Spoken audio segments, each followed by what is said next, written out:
Assalamualaikum warahmatullahi wabarakatuh.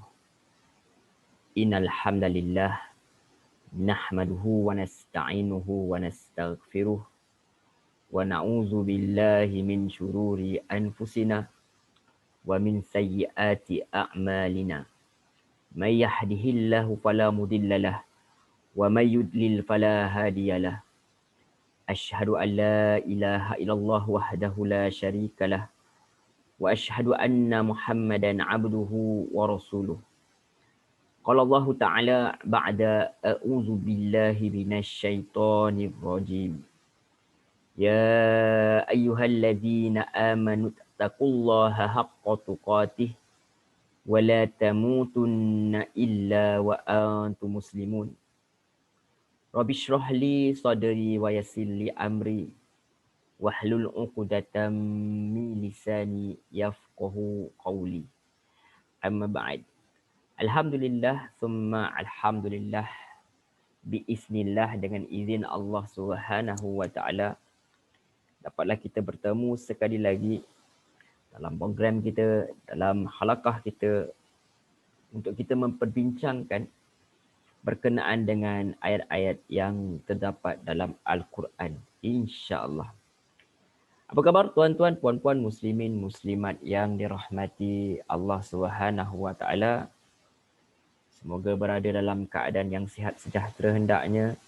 Semoga sentiasa dilimpahkan kurniaan yang baik, yang mulia daripada Allah SWT. Dilimpahkan kurniaan, dilimpahkan kesihatan, dilimpahkan ketenangan, sakinah, mawadah, rahmah. Mudah-mudahan Allah sentiasa memelihara diri kita semua. Mudah-mudahan Allah sentiasa memberi petunjuk, taufik dan hidayahnya kepada kita. Alhamdulillah, dengan izin Allah Subhanahu wa taala, kita telah pun memperbincangkan ayat-ayat Allah Subhanahu wa taala ini daripada surah Al-Baqarah sehinggalah ke ayat yang ke-126. Kita bermula daripada surah Al-Fatihah. Alhamdulillah, setakat ini sudah sampai surah Al-Baqarah sehingga ayat yang ke-126, di mana Allah Subhanahu wa taala telah pun memberitahu kepada kita berkenaan bagaimanakah sifat sebenar orang Yahudi dan Nasrani ini, di mana mereka tidak rela kita ini, umat muslimin ini, Rasulullah SAW sebagai apa? Sebagai Nabi akhir zaman itu tentunya. Dan mereka tidak rela kalau selagi mana kita tidak mengikuti agama mereka ataupun cara hidup mereka. Jadi Allah SWT memberitahu kepada kita perkara itu. Dan mereka itu semuanya mengaku bahawa mereka adalah pihak yang benar. Termasuklah orang-orang musyrikin itu sendiri. Arab musyrikin itu sendiri pun begitu.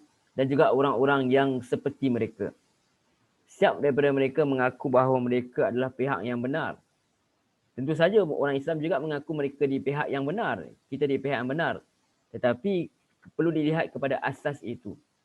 Bagaimana, apakah yang membuktikan seseorang itu, satu-satu individu atau kelompok itu berada di pihak yang benar. Tentu saja rujukannya adalah wahyu Allah Subhanahu wa taala yang sesuai dengan fitrah manusia itu sendiri. Bukan perkara-perkara yang kita lihat tidak sesuai dengan manusia. Seolah-olah ada satu rekaan di situ. Jadi kalau kita nak lihat, kena rujuk kepada Al-Quran, Al-Sunnah, kena lihat kepada wahyu yang datang daripada Allah Subhanahu wa taala, dan berfikirlah dengan fikiran yang waras, mencari bukti-bukti. Kalau kita lihat benar, mengkaji betul dengan hati yang terbuka, dapatlah kita lihat bahawa Al-Quran itu sendiri sebenarnya menepati apa yang ada dalam diri kita, itu fitrah kita yang mahukan kebenaran. Berdasarkan bukti-bukti yang banyak sekali di luar sana, bahkan dalam diri kita, jika kita mahu membuka hati kita untuk kebenaran. Maka Allah Subhanahu wa taala menceritakan pula berkenaan dengan Nabi Ibrahim AS, di mana tiga kelompok itu, Yahudi, Nasrani, termasuklah Arab musyrikin itu sendiri, mengaku bahawa mereka mengikut Nabi Ibrahim AS.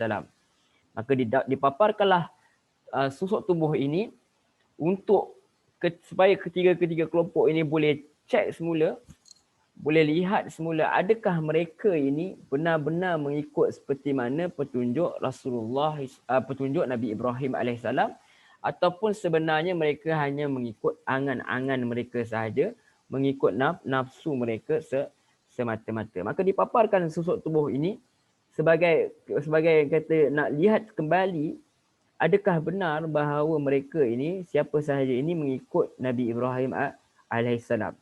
Maka dipaparkan bahawa Nabi Ibrahim itu sendiri telah memuliakan Kaabah itu sebagai tempat ibadah dan memulia dan membersihkannya daripada kotoran, najis, dan juga yang paling penting sekali membersihkannya daripada perkara-perkara syirik. Dan baginda berdoa supaya ada pemimpin daripada dalam kalangan diri, daripada kalangan anak cucunya, dan juga baginda juga mendoakan supaya Mekah itu menjadi tempat yang aman dan diberi rezeki, dan juga supaya menjadi tumpuan manusia untuk melakukan ibadahan antaranya. Supaya dan juga beliau minta juga supaya ada orang-orang yang beriman di kalangan zuriatnya. Itu ya antara yang Nabi Ibrahim minta, yang akan kita lihat selepas ini dalam ayat yang seterusnya, insya-Allah. Baik, tanpa kita melengahkan masa, terus sahaja kita ke ayat yang seterusnya, iaitu ayat yang ke-127 daripada surah Al-Baqarah, insya-Allah. A'udzu billahi minasyaitonir rajim. Aku berlindung kepada Allah, dengan Allah daripada godaan syaitan yang direjam. Wa idh yarfa'u Ibrahimul qawa'ida minal baiti wa Ismail. Allah Subhanahu wa taala berfirman berkenaan dengan satu kejadian yang berlaku sudah lama dahulu, iaitu di mana Allah Subhanahu wa taala berceritakan berkenaan Nabi Ibrahim alaihissalam. Firman Allah Subhanahu wa taala dalam ayat 127 ini, wa id yarfa'u Ibrahim, dan ketika Ibrahim itu meninggikan al-qawa'ida minal baiti, dasar-dasar daripada rumah itu, yakni Kaabah, wa Ismail, dan bersamanya ialah Nabi Ismail alaihissalam. Rabbana taqabbal minna, dan mereka ini berdoa apa? Rabbana, wahai Tuhan kami, taqabbal, terimalah, minna, daripada kami, innaka antas samiul alim, sesungguhnya engkaulah maha mendengar, maha mengetahui. Jadi di sini dirakamkan babak di mana ketika peristiwa di mana Nabi Ibrahim AS meninggikan asas fondasi, iaitu asas rumah itu, yakni Kaabah. Di mana sebenarnya Kaabah itu telah pun ada, cuma apa yang dilakukan oleh Nabi Ibrahim AS ini meninggikan semula fondasi yang telah ada pada Kaabah tersebut. Mungkin Kaabah itu telah rosak ke apa, wallahu a'lam. Sebab dapat dilihat ketika Nabi Ibrahim itu meninggalkan putranya Ismail ketika masih bayi, ketika masih kecil, bersama isterinya, apa yang dia katakan, apa yang Nabi Ibrahim doakan pada ayat 37 surah Ibrahim, di mana dirakamkan Allah SWT, Nabi Ibrahim doa yang bermaksud, ya Tuhan kami, sesungguhnya aku telah menempatkan keturunanku di lembah yang tidak mempunyai tanaman-tanaman di dekat rumah engkau yang dihormati. Tuhan kami, apa yang demikian itu agar mereka mendirikan solat. Bermaksud Kaabah itu telah pun ada. Bukanlah Nabi Ibrahim orang yang pertama mendirikan Kaabah, tapi dia cuma membangunkan semula fondasi yang telah ada. Wallahu a'lam. Jadi banyaklah pandangan bilakah Kaabah ni sebenarnya dibina. Ada yang adakah pada zaman Nabi Adam atau sebelumnya lagi. Kita katakan wallahu a'lam. Hanya Allah Subhanahu wa taala sahajalah yang mengetahuinya. Semuanya tuan-tuan, puan-puan, muslimin, muslimat yang dirahmati Allah Subhanahu wa taala, dinyatakan dalam Al-Quran itu sendiri, iaitu surah Ali Imran ayat 96. Inna awwala baiti wudi'a lin-nasi silalladzi kata mubarakan wa hudan lil alamin. Surah Al-Imran ayat 96 yang bermaksud sesungguhnya rumah ibadat yang mula-mula dibina untuk manusia ialah Baitullah yang di Mekah yang berkat dan dijadikan petunjuk hidayah bagi semua manusia. Ada juga yang meriwayatkan dikatakan bahawa yang pertama sekali yang membina Kaabah ini dikatakan bahawa dibina sendiri oleh Nabi Adam alaihissalam. Kita katakan wallahu a'lam. Hanya Allah Subhanahu wa taala sahaja yang mengetahui kebenarannya.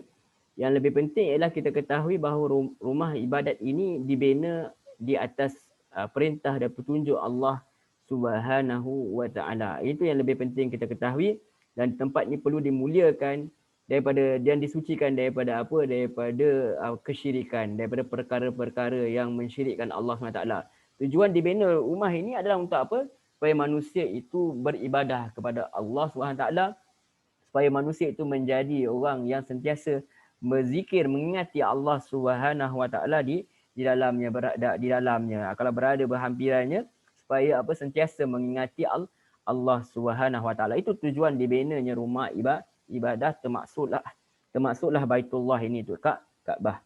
Jadi Ibrahim kata, Nabi Ibrahim pun berdoa. Berdoa apa? Rabbana, setelah selesai menyiapkan fondasi Kaabah itu bersama anaknya Ismail. Baginda berdoa bersama anaknya Ismail AS. Rabbana taqabbal minna. Wahai Tuhan kami, terimalah daripada kami. Sebab Nabi Muhammad SAW pun berdoa, Allahumma inni as'aluka ilman nafi'an wa rizqan thayyiban wa amalan mutaqabbala. Apa yang antara yang Nabi doa ialah supaya amalan yang dilakukan itu diterima oleh Allah SWT. Seperti mana bapa beliau atau moyang beliau itu Nabi Ibrahim itu yang berdoa, Rabbana taqabbal minna. Jadi setiap kali kita melakukan apa sahaja, kita mengharapkan supaya Allah SWT itu menerima ibadah kita. Sebab tu Nabi Ibrahim sendiri berdoa, Rabbana taqabbal minna. Sebab apa yang beliau lakukan bersama anaknya ini bukanlah atas kehendak dirinya, semata saja nak pergi bina fondasi Kaabah, bukan, tetapi ini adalah perintah yang datangnya daripada Allah Subhanahu wa taala. Jadi dia merupakan satu ibadah. Innaka antas samiul alim. Dan Nabi Ibrahim berkata dalam doa beliau bersama anaknya, beliau kata, sesungguhnya engkaulah as-samiul alim. Engkaulah Maha mendengar, Maha mengetahui. Jadi ada beberapa pengajaran yang kita boleh dapat daripada doa Nabi Ibrahim alaihissalam ini. Antaranya ialah minta kepada Allah SWT agar menerima amalan yang kita lakukan. Amalan yang beliau minta supaya amalan itu diterima oleh Allah SWT. Kemudian beliau mengatakan bahawa antas as-sami al-alim.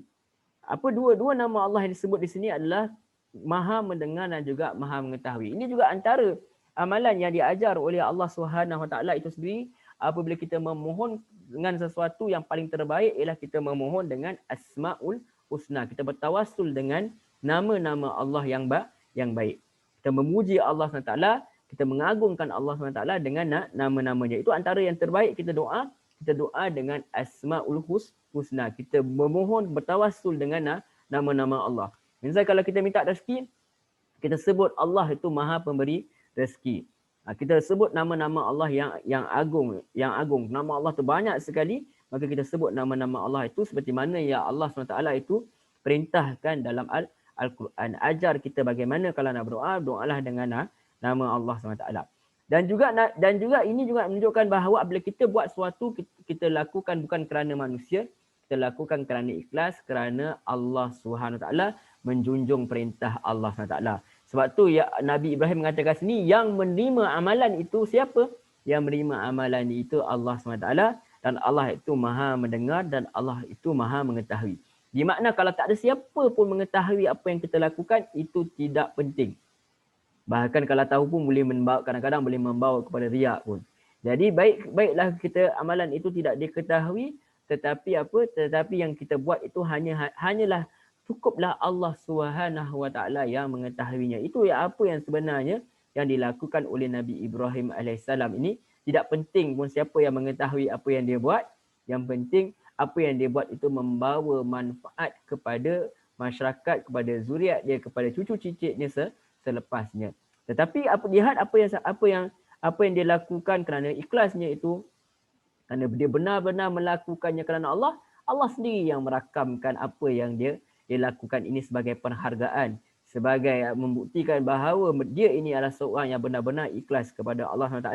Maka kita tak perlu pun nak cerita kat orang, biarlah Allah SWT yang mengetahuinya, dan lambat laun juga orang akan ketahui juga. Sebab apa? Sebab Allah SWT itu lambat laun juga orang akan mendapat manfaat juga daripada apa yang kau buat. Akhirnya orang akan tanya juga, dan orang akan doa kita kalau Allah buka perkara itu kepada orang untuk mengetahuinya, sebab orang akan berbual-bual kan. Tapi itu bukanlah aim kita. Sebab yang aim kita hanyalah biarlah Allah SWT saja yang mengetahui, walaupun orang tidak mengetahui, itu tidak penting. Sebab yang nak menerima amalan kita itu bukan manusia, yang hendak memberi ganjaran itu hanyalah Allah Subhanahu wa taala. Jadi ketika Nabi Ibrahim ni bina ni dalam saat di masa keadaan itu, bukanlah zaman macam zaman kita ni, dalam zaman Facebook apa kata dan buat Kaabah dah dan. Tak ada, dia tak kata macam tu. Hanya dia minta itu hanyalah kepada Allah SWT. Ini juga sebagai teguran jugalah kepada kita. Janganlah setiap apa yang kita lakukan itu kita hebahkan kepada orang.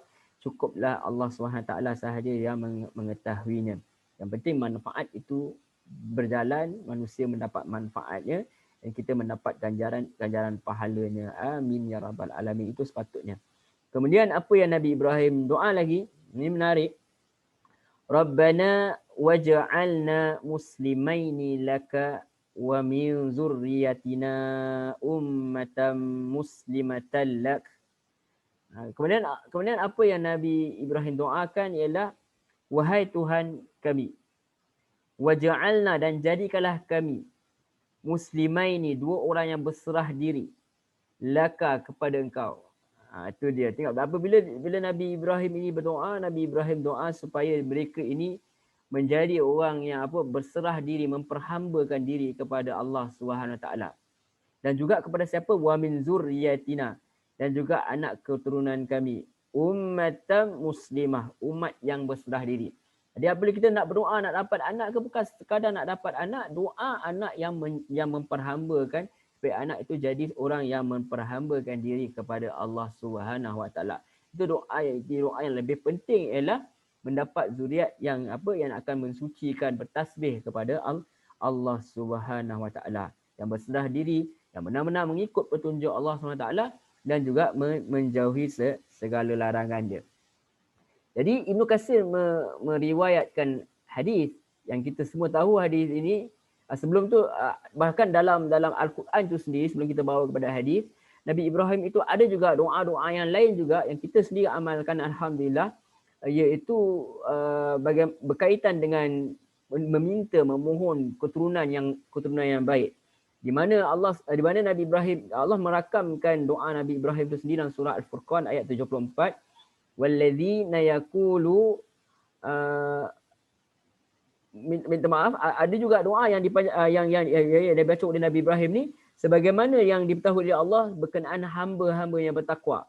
Maksudnya ada doa-doa lain juga, bukan yang dibaca oleh Nabi Ibrahim dan Nabi Ismail, tetapi diriwayatkan oleh Ibnu Katsir ini berkenaan dengan doa-doa yang seumpama ini yang dibaca oleh hamba-hamba yang beriman, di mana doanya, walladzina yaquluna rabbana hab lana min azwajina wa min zurriyyatina qurrata a'yun wa zurriyyatina qurrata a'yun waj'alna lil muttaqina imama.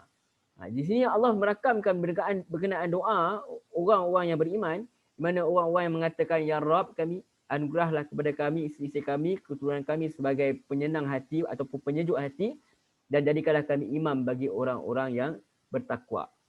Jadi memohon zuriat yang baik itu, zuriat yang memperhambakan diri kepada Allah SWT adalah sesuatu yang dianjurkan oleh syariat. Yang itu. Jadi sebab itu dalam hadis mengatakan, dalam hadis riwayat Sahih Muslim, itu hadis yang diriwayatkan oleh Abu Hurairah radhiyallahu anhu, Nabi SAW bersabda, "Idza mata ibnu Adam in qata'a amaluhu illa min thalath. Jika manusia itu meninggal dunia, maka terputuslah seluruh amalnya kecuali 3 hal. Apa dia? Shadaqatin jariyah. Amal sedekah yang mengalir terus pahala dia. Aw ilmin yuntafa'u bihi.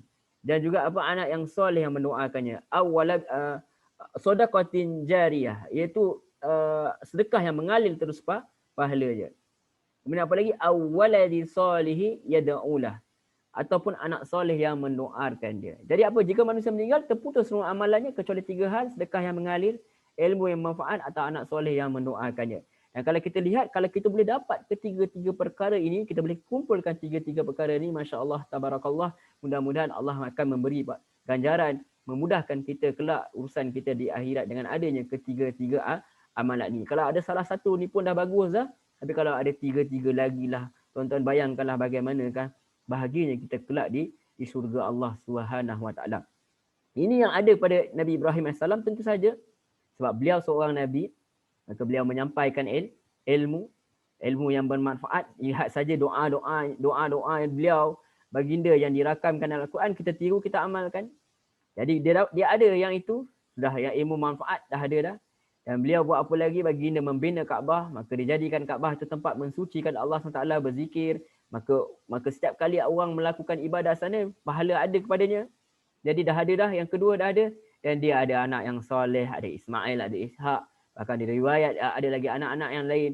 Dan juga keturunan dia, zuriat dia, keturunan dia itu Nabi Muhammad SAW. Maka adanya doa-doa, bahkan kita sendiri mendoakan kepada Nabi Ibrahim AS dalam tahiyat kita. Jadi panjanglah ketiga-tiga ini semuanya ada pada Nabi Ibrahim AS. Dan ini sebagai motivasi kepada kita, kalau kita boleh dapat ketiga-tiga ini, ya Allah, Masya Allah, Tabarakallah, mudah-mudahan Allah memberikan kepada kita amalan-amalan ini, kekuatan ini, supaya kita ada apa? Kita ada sedekah yang mengalir, amal jariah yang ada, kita ada ilmu yang bermanfaat, kita apa yang dalam Facebook kita tulis perkara-perkara yang baik dan sahih, dan juga mudah-mudahan ada anak saleh yang mendoakan kita. Mudah-mudahan, amin ya rabbal alamin. Baik. Jadi kemudian apa lagi yang didoakan oleh Nabi Ibrahim alaihissalam ni bersama anaknya? Wa arina manasikana wa tub alaina. Jadi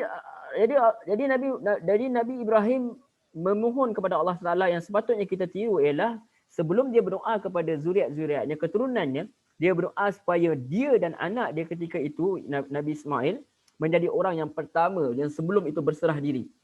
Maksudnya sebelum kita mengharapkan anak-anak kita menjadi orang yang soleh, keturunan kita menjadi orang soleh, kita yang terlebih dahulu perlu menjadi orang yang soleh. Seperti mana yang dilakukan oleh Nabi Ibrahim ni, beliau bukan terus doa kepada zuriatnya, tapi beliau doa kepada dirinya dan juga orang yang ada berhadapan, yang berhampiran dengannya, iaitu anak sulungnya, iaitu Ismail AS.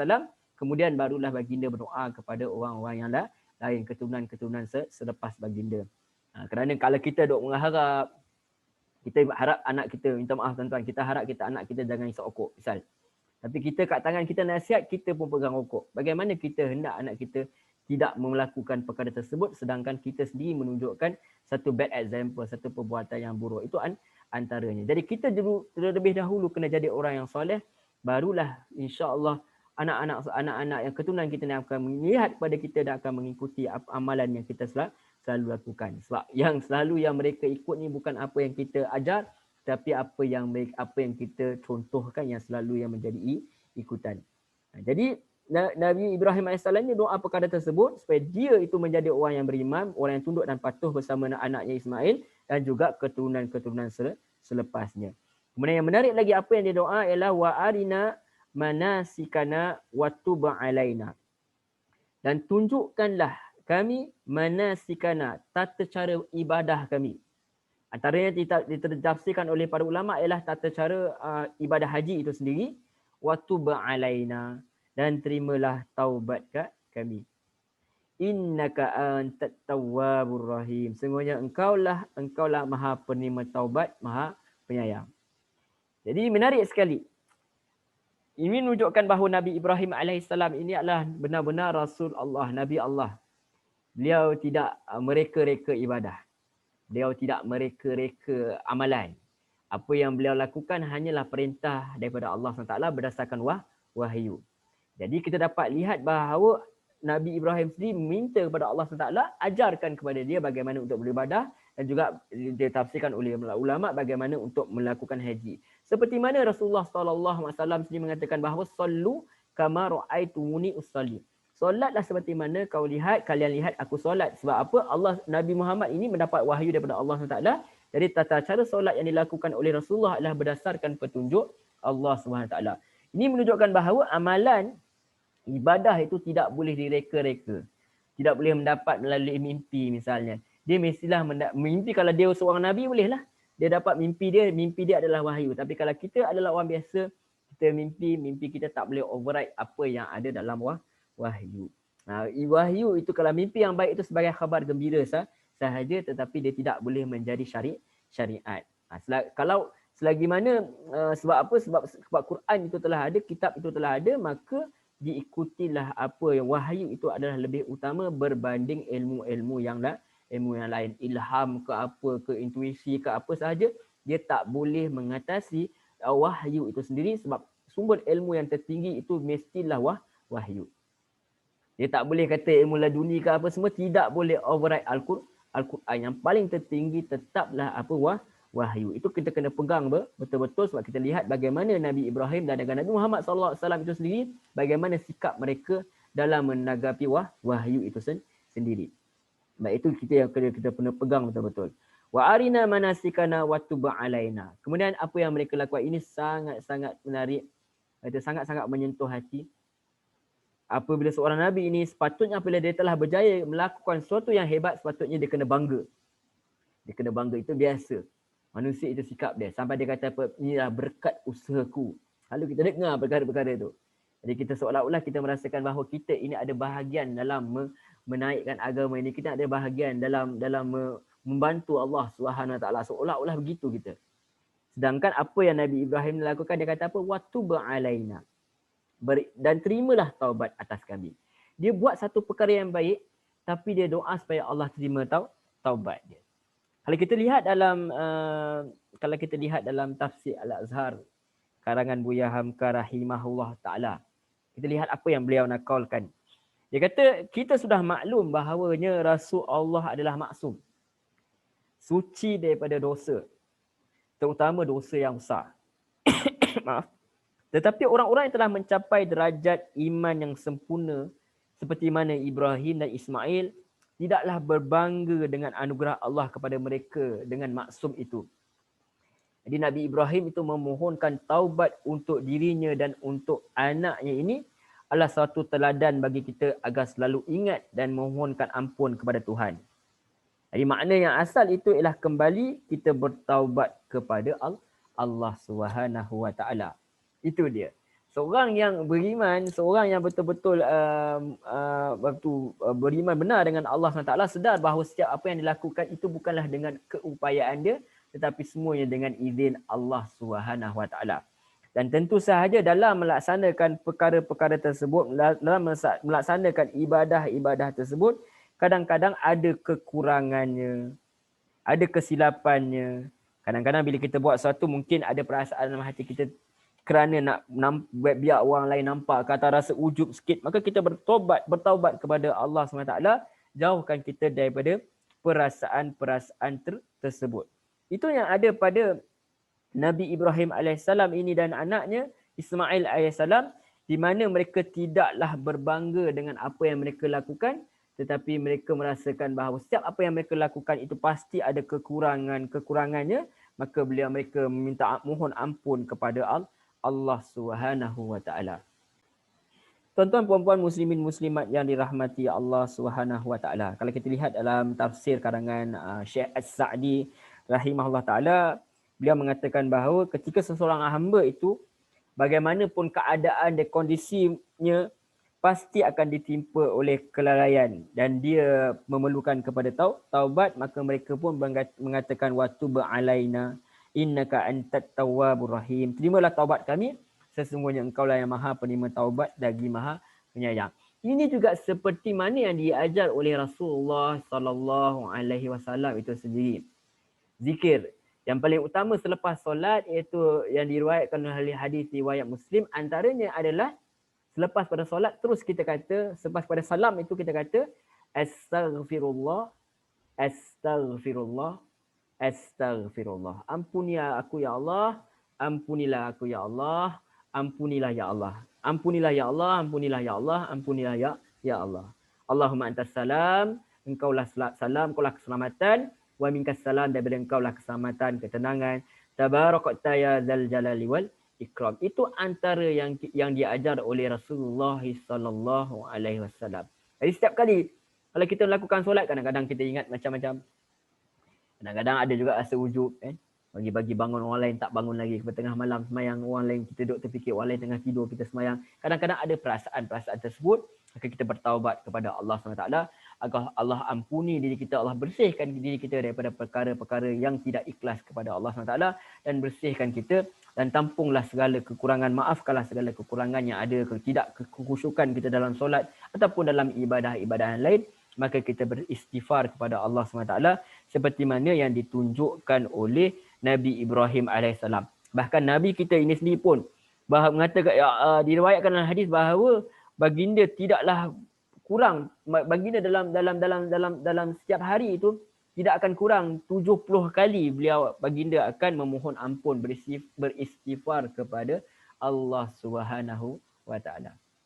Iaitu jadi Allah SWT pun ajar kepada Nabi, ajar kepada kita kalau kita buat kejahatan pun, kita susuli kejahatan itu dengan kebaikan. Itu antaranya amal-amal soleh ni juga boleh menghapuskan dosa kita. Baik, itu antaranya. Jadi kita dapat lihat bagaimana tawaduknya Nabi Allah ini, kedua-dua Nabi Allah ini, apa yang beliau katakan. Dia katakan, terimakanlah taubat kami, wa tub alaina, terimalah taubat kami, innaka antat tawwabur rahim. Dan juga dalam berdoa kita itu mesti ada husnuzan, itu sangka baik kepada Allah SWT. Tak boleh kita doa kita kata, Allah, aku rasa kau takkan ampun aku dah. Tak boleh macam tu.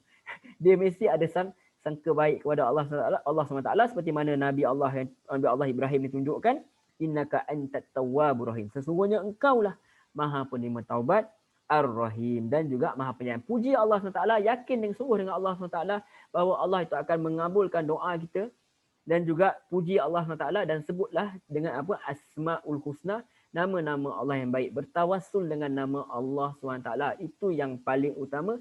Itulah yang diajar oleh Allah SWT melalui apa yang dilakukan oleh Nabi Ibrahim AS. Disebut perkataannya apa? Ar-Rahim, iaitu Maha Penyayang. Dan Maha Penyayang sini, Ar-Rahim ini khas untuk siapa? Khas untuk orang Islam mukmin itu sendiri. Baik. Kemudian yang menarik lagi, terus diceritakan kepada Allah SWT berkenaan siri-siri doa daripada Nabi Ibrahim ini. Rabbana wab'ath fihim rasulam minhum yatlu alaihim ayatika wa yu'allimuhumul kitaba wal hikmata wa yuzakkihim innaka antal azizul hakim. Kemudian Nabi Ibrahim lanjutkan lagi doa dia. Ini juga salah satu sebenarnya bila kita buat satu kebaikan, antara yang dia ajar dalam sunnah ialah bertawasul dengan amal soleh. Itu jarang kita buat. Kita selalu bertawasul, kita minta orang doakan, itu pun juga ada asasnya. Kita minta orang kalau orang pergi haji doakan untuk kita. Itu ada asasnya, tidak ada masalah atas perkara tersebut. Boleh kita bertawasul dengan begitu, tak ada masalah. Yang penting dia masih hidup. Yang soalan mati tu, jadi kita benda-benda yang syubhat ni kita kalau boleh kita jauhkan dulu, kita tawakuf dulu. Kita relax dulu. Jangan cepat sangat kita buat sebab kita tak tahu nasib orang yang dah mati tu bagaimana. Jadi kita buat apa yang Allah ajar dulu. Apa yang Allah ajar, apa yang sunnah ajar ialah boleh bertawasul dengan amal soleh. Yang paling utama ialah bertawasul dengan Asma'ul Husna, dengan nama-nama Allah yang baik. Itu yang paling utama. Kemudian yang jarang kita buat ialah apa? Bertawasul dengan amal ibadah kita. Kita buat satu perkara yang baik. Seperti antaranya kita istighfar tu, astagfirullah tu antaranya, guru saya pernah bagi tahu dulu, antaranya adalah bila istighfar tu sebab kita dah buat ibadah, amal yang soleh. Apa amal yang soleh itu? Ialah solat. Jadi kita mudah-mudahan dengan amal soleh itu kalau ada, kita minta supaya Allah ampunkan dosa kita. Sebab tu Nabi kata, susuli kejahatan kamu dengan apa, dengan kebaikan. Antaranya adalah yang ada seorang dia jumpa Nabi, dia kata dah buat satu-satu perkara yang tidak baik. Kemudian Nabi kata, bukankah kamu dah solat? Selepas tu dia tanya lagi lepas solat, Nabi kata, bukankah kamu dah solat? Menunjukkan bahawa itu antaranya ialah solat itu, ibadah itu boleh menghapuskan dosa-dosa. Dan kita boleh juga bertawasul dengan amal ibadah. Kadang bahasa kita mengungkit lah. Tapi dengan manusia tak boleh mungkit. Dengan Allah kita bukan macam cerita balik kan, ya Allah aku buat ni betul-betul kerana-Mu ya Allah, maka ampunlah dosa aku. Itu antara yang diajar, yang dibolehkan dalam sunnah.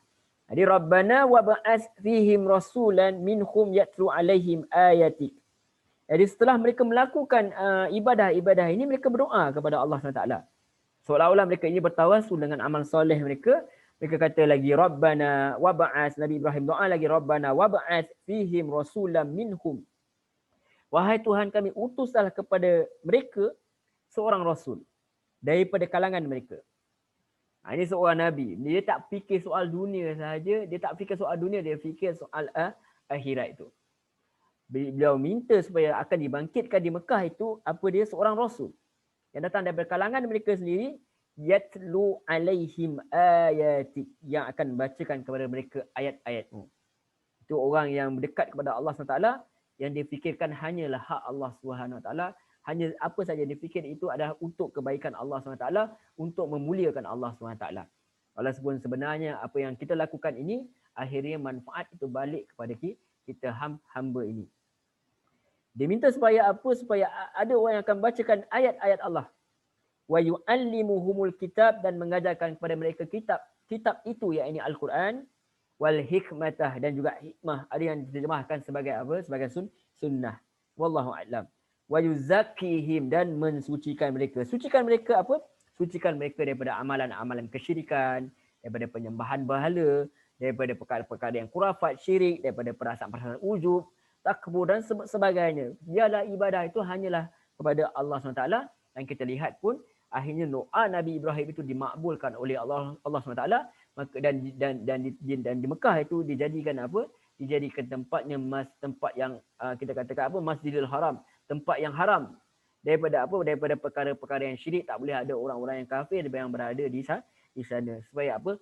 Supaya bersihlah amalan itu daripada perkara-perkara yang syirik, yang persekutukan Allah SWT. Sebab tu sebaik saja Rasulullah datang kembali Fatu Mekah, dibersihkanlah Kaabah itu daripada apa? Daripada penyembahan berhala. Dan daripada perkara-perkara yang merepek, seperti apa yang seperti bertelanjang di hadapan Kaabah, semua itu dibersihkan perkara-perkara tersebut. Dan juga mensucikan manusia ini daripada menjadi apa? Menjadi hamba kepada selain daripada Allah Subhanahu wa taala. Benar Allah kata, Nabi doa sekali lagi, innaka antal azizul hakim. Sesungguhnya engkau tu maha perkasa, maha bijaksana. Diulang sekali lagi, disebut lagi, dipuji lagi Allah Subhanahu wa taala dengan apa? Dengan nama Allah yang lain, iaitu maha perkasa dan juga maha bijaksana. Bermaksud Allah SWT boleh melakukan apa yang dikehendaki, boleh menghapuskan kebatilan dengan izin Allah SWT, dan Allah itu maha bijaksana dalam mengatur segala-galanya, termasuklah membuat syariat. Antara syariat adalah apa? Mengerjakan haji, itu yang menjadi rukun Islam kepada umat Nabi Muhammad sallallahu alaihi wasallam. Wallahu a'lam. Jadi menariknya Syekh As-Sa'di rahimahullah taala, dia setelah dia menceritakan berkenaan dengan doa ini, beliau membawa satu hadis riwayat Imam Ahmad dan Al-Hakim, di mana hadis itu berbunyi, menunjukkan kata Rasulullah SAW. Rasulullah SAW bersabda, ana da'watu Abi Ibrahim. Apa yang kata Nabi Muhammad SAW kata? Sabda, saya adalah doa daripada bapa saya, itu Nabi Ibrahim. Maksudnya Nabi Muhammad sendiri memperakui bahawa dia ini adalah hasil daripada apa? Hasil daripada doa Nabi Ibrahim alaihissalam. Bayangkan, cukup jauh zaman itu. Sebab tu kita kalau doa, bukan kita nak tergesa-gesa supaya dimakbulkan. Yang penting suatu hari nanti kita yakin bahawa akan adalah satu orang yang akan, generasi-generasi yang akan mengikut sunnah, Quran dan sunnah lebih baik daripada kita pun. Kalau kita lihat sekarang ni, kita rasa macam Dia tentang kita rasa macam tak boleh nak pergilah dakwah sunnah ni. Tak boleh nak pergi jauh. Kita rasakan begitu, ketahuilah bahawa Nabi Ibrahim doa lama dah. Kemudian cerita tu makbul itu pada zaman pada ketika Rasulullah SAW dalam keadaan yang beratus-ratus tahun lama sekali dalam keadaan mungkin beribu-ribu tahun pun sebelum itu. Kemudian barulah dimakbulkan doa Nabi Ibrahim alaihissalam itu. Jadi itu nampak. Maknanya kita daripada sekarang, kita bukan fikirkan zaman kita ini, kita fikirkan apa selepas kita. Perjuangan kita itu walaupun tak nampak hasil sekarang, orang dulu dia tanam pokok durian tu kadang-kadang dia nak mati pun. Tapi pokok durian tu ada sampai sekarang, buah-buahan itu manfaat dia dinikmati oleh anak cucu-cucu dia. Itu sebenarnya yang patut kita fikir. Bukan untuk diri kita. Apa yang kita perjuangkan sekarang, apa yang kita tinggalkan sekarang, apa yang kita buat ini adalah untuk apa? Yang terutamanya adalah untuk generasi-generasi yang akan datang. Seperti mana Nabi Ibrahim ini yang sentiasa yang pandang ke depan. Dia tak lihat pada zaman dia saja, dia lihat pada zaman yang akan datang. Baik. Maka Allah SWT pun menunjukkan bahawa Allah SWT telah pun menjadikan, telah membangkitkan Nabi pada Nabi di Mekah, dan ini juga sebagai trigger lah kepada orang-orang seperti orang Yahudi, orang Nasrani dan juga Arab musyrikin ketika itu yang menentang Rasulullah SAW supaya apa? Supaya mengikutlah seperti mana Nabi Ibrahim yang kalian agung-agungkan ini, bahawa Nabi Ibrahim itu sendiri berdoa supaya akan ada Nabi akhir zaman, seorang Nabi yang akan menceritakan tentang kebenaran, yang akan mensucikan manusia, iaitu Rasulullah SAW, maka ikutlah dia. Nah, itu Allah cerita dalam bentuk doa, Allah cerita dalam bentuk cerita. Sebenarnya apa dia? Nak bagi tahu supaya umat manusia, supaya apa sahaja yang kalian anutkan sebelum ini, maka kalian perlulah berubah, perlulah mengikut Nabi akhir zaman ini, Nabi akhir zaman ini. Kerana apa? Kerana dia telah melengkapkan, Allah telah memberi kepada dia ajaran yang melengkapkan ajaran yang sebelumnya. Tentu saja yang telah dibawa itu Al-Quran, yang telah melengkapkan kitab-kitab sebelumnya, membenarkan kitab sebelumnya dan melengkapkan kitab-kitab sebelumnya. Baik. Jadi Allah SWT melanjutkan lagi dalam ayat 130. Wa may yarghabu an millati Ibrahim illa man safiha nafsah. Jadi ini sebenarnya poin dia, Allah nak bagi tahu siapa yang benci terhadap agama Ibrahim yang dibawa oleh Nabi Muhammad SAW ini, illa man safiha nafsah, dia itu telah memperbodohkan diri dia sendiri. Itu dia. Allah cerita pasal doa.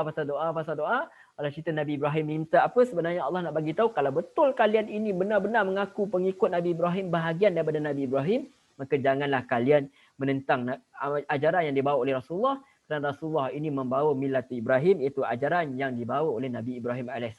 Sama sahaja apa yang Nabi SAW bawa. Kalau tidak, kalian telah memperbodohkan diri kalian sendiri. Jadi dia tak cukup sebenarnya kita mengagung-agungkan orang terdahulu, tetapi kita sendiri yang belum melakukan sesuatu supaya Islam ini terus naik. Tak cukup kita bangga-bangga dengan nenek moyang kita, tetapi kita tidak melakukan apa-apa untuk membuat perubahan dan melakukan pembaikan. Walaqad istafainahu fid dunya, dan sungguh telah benar-benar kami memilihnya di dunia.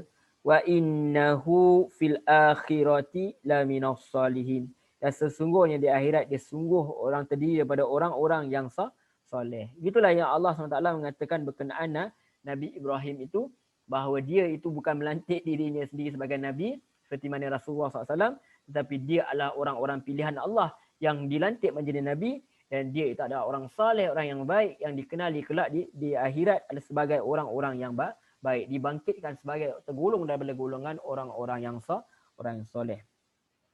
Kemudian Allah lanjutkan lagi ayat 131, ringkas-ringkas. Idh qala lahu rabbuhu aslim. Dan apabila dia telah difirmankan, telah berkatakan kepadanya, yakni kepada Nabi Ibrahim ni, oleh Tuhannya, berserah dirilah, aslim. Qala aslamtu li rabbil alamin.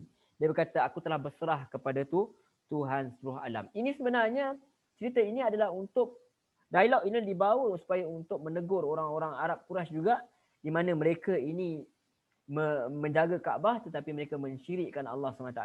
Jadi ditunjukkan bahawa apa yang Nabi Ibrahim ditanya, berserah diri, dah diperintahkan supaya berserah diri, maka dia kata aku berserah diri kepada Tuhan seluruh alam. Itulah sepatutnya yang dilakukan oleh Arab musyrikin ini apabila dibangkitkan Rasulullah SAW yang membawa ajaran yang sama yang dibawa oleh Nabi Ibrahim itu, maka sepatutnya mereka berserahlah diri kepada Allah SWT seperti mana yang diperintahkan, sebagaimana yang seperti yang diajak, yang didakwahkan. Dan juga memperhambakan diri bukanlah kepada Lata, Uzza, Manat ataupun berhala-berhala yang banyak itu, tetapi memperhambakan diri itu hanyalah kepada Allah SWT, mensucikan terus Allah SWT itu daripada perkara-perkara syirik, perkara-perkara yang syirik. Iaitu yang sepatutnya. Kemudian Allah bawakan lagi supaya manusia ini berfikir. Sebab mereka ini adalah manusia-manusia yang berbangga dengan nenek moyang mereka, maka Allah datangkan, ini nenek moyang kalian. Bagaimana sebenarnya mereka berlakukan dalam diri mereka, bagaimanakah mereka beramal, bagaimanakah mereka itu hidup, sepatutnya ini yang manusia yang kalian banggakan itu, sepatutnya inilah kalian kena ikut. Bukan kalian bangga-bangga sahaja Nabi Ibrahim, tetapi kalian tidak buat seperti mana Nabi Ibrahim buat. Orang-orang Yahudi bangga dengan Yaqub alaihissalam misalnya, tapi mereka tak buat seperti mana yang Yaqub alaihissalam buat. Sebab Allah datangkan lagi, Allah kata lagi, Allah pujuk mereka ni, Allah tunjuk kepada mereka bukti-bukti bagaimana nenek moyang mereka ini beramal. Dalam ayat 132, wa wassa biha Ibrahimu banihi wa Yaqubu ya bani. Wa wassa biha Ibrahimu banihi wa Yaqub. Dan telah berwasiat dengannya Nabi Ibrahim itu kepada anak-anaknya dan Yaqub. Nabi Ibrahim kata perkara yang sama, Nabi Yaqub alaihissalam pun juga mewasiatkan perkara yang sama, iaitu apa? Ya baniya, wahai anak-anakku, innallaha astafa, sesungguhnya Allah telah memilih lakumuddin, untuk kamu itu agama Islam, fala tamutunna illa wa antum muslimun, dan janganlah sekali-kali kamu mati kecuali keadaan kamu dalam keadaan berserah diri. Tuan-tuan, puan-puan, muslimin, muslimat yang dirahmati Allah Subhanahu Wa Taala. Ada dalam hadis dinyatakan oleh Rasulullah sallallahu alaihi wasallam, di mana Rasulullah SAW bersabda, innal anbiya'a lam yuwarrithu dinaran wala dirhaman wa innama warrasul ilm faman akhadahu akhadha bihawzin wa afir. Jadi Nabi Rasulullah SAW meriwayatkan satu hadis yang bermaksud sesungguhnya para Nabi alaihimus salatu wassalam tak mewariskan emas mahupun perak, tidak dirham. Yang mereka waris hanyalah apa? Dia tak mewariskan dinar atau dirham, yang mereka wariskan hanyalah ilmu. Maka barang siapa yang mengambilnya, sesungguhnya telah mengambil bahagian yang sempurna. Itu dah sebenarnya yang ditinggalkan. Lihatkan apabila sebelum wafat, apa yang mereka dalam keadaan mereka hidup, dan dalam keadaan sebelum mereka wafat, apa yang mereka pesankan, apa yang mereka wasiatkan, bukan rumah yang besar, bukan harta benda yang banyak, itu boleh dicari. Kalau tak ditinggal pun kita boleh cari, semua dengan izin Allah SWT. Kita ada kudrat, kita boleh cari sendiri. Tetapi yang lebih penting perlu diperingatkan supaya apa? Supaya mengikut Allah SWT. Supaya apa? Di sini diriwayatkan apa yang Nabi Ibrahim pesan, apa juga Yaqub pesan, supaya mengikut agama yang telah dipilih oleh Allah SWT itu sendiri, iaitu Islam. Dan jangan sekali-kali mati melainkan kamu mati dalam keadaan berserah diri. Maksudnya di sini, kalau dalam tafsir Misbah mengatakan, maknanya sesaat pun jangan kita tinggalkan Islam, sebab kita tak tahu bila kita mati. Kalau kita tahu, oh esok mati, so kita dah boleh bajet dah, siap-siap. Okey. 20 hari bulan ni mati, so dalam 10 hari bulan ni boleh taubat lah apa semua. Yang tu kalau kita tahu. Tapi kita boleh mati anytime. Sekarang pun kalau tak sempat rakaman ni pun boleh mati. Allah boleh matikan kita anytime. So kita minta supaya Allah matikan kita dalam husnul khatimah. Buat dosa terus taubat, terus jangan bertangguh-tangguh, terus susuli kejahatan kamu dengan kebaikan. Itu yang Nabi ajar. Jadi bila kata jangan sekali-kali mati melainkan mati dalam keadaan Islam, bermakna jangan satu saat pun kita tinggalkan Islam ni, sebab kita tak tahu bila kita akan mati. Yang itu dia ajarkan. Nabi pun ajar jangan tinggalkanlah kalau setiap orang tu mati, lebih kurang maksud hadis, melainkan kalian mati dalam keadaan bersangka baik kepada Allah SWT. Mesti ada kalimah la ilaha illallah, mesti mati dalam keadaan Islam, tunduk patuh berserah diri kepada Allah SWT. Kerana kalau tidak, kalau kita tak mati dalam keadaan ini, maka kita akan rugi kelak di akhirat. Kemudian Allah menyatakan lagi, sebab mereka ini membangga-banggakan berkenaan nenek moyang mereka, maka betul ke kalian ini tahu apa yang nenek moyang kalian buat sebenarnya? Suatu Allah SWT nyatakan ayat 133, Am kuntum syuhada'a idh hadara Ya'qubal maut. Ataupun kamu ni termasuk orang-orang yang menyaksikan ketika Ya'qub ini wafat, hampir wafat. Hampir menghadapi maut itu. Sebab kalian sentiasa menceritakan berkenaan nenek moyang kalian. Tetapi kalian tidak berperwatakan seperti mana nenek kalian, nenek moyang kalian lakukan. Adakah nenek moyang kalian yang mewasiatkan perkara ini? Adakah kalian buat ni seperti mana mereka yang suruh? Mereka suruh ke? Kalian ada ke ketika Ya'qub hampir mati, hampir wafat? Kalian tahu tak apa sebenarnya yang dia katakan? Yang itu seolah-olah sebenarnya nak wujudkan supaya apa? Supaya manusia ni terbuka balik hati dia untuk kembali kepada seperti mana ajaran yang sebenar, seperti mana nenek moyang yang mereka banggakan dan mereka agungkan itu. Idh qala li banihi ma ta'buduna min ba'di. Ketika dia berkata kepada anak-anaknya, apa yang akan kamu sembah selepas kematianku? Qalu na'budu ilahaka wa ilaha abaika Ibrahim wa Ismail wa Ishaq ilahan wahida wa nahnu lahu muslimun. Jadi apa yang Nabi Ya'qub pesan kepada anak-anak dia sebelum dia wafat, dia kata apa? Apakah yang akan kamu sembah? Dia tanya. Nak tanya balik, betul tak akidah kalian ni? Apa yang akan kamu sembah selepas aku? Mereka kata apa? Kami akan sembah Tuhan kamu, Tuhan bapa-bapa kamu, Tuhan Ibrahim, Tuhan Ismail, Tuhan Ishak, itu Tuhan yang satu. Wa nahnu lahu muslimun, dan kami adalah orang-orang Islam, orang-orang yang berserah diri.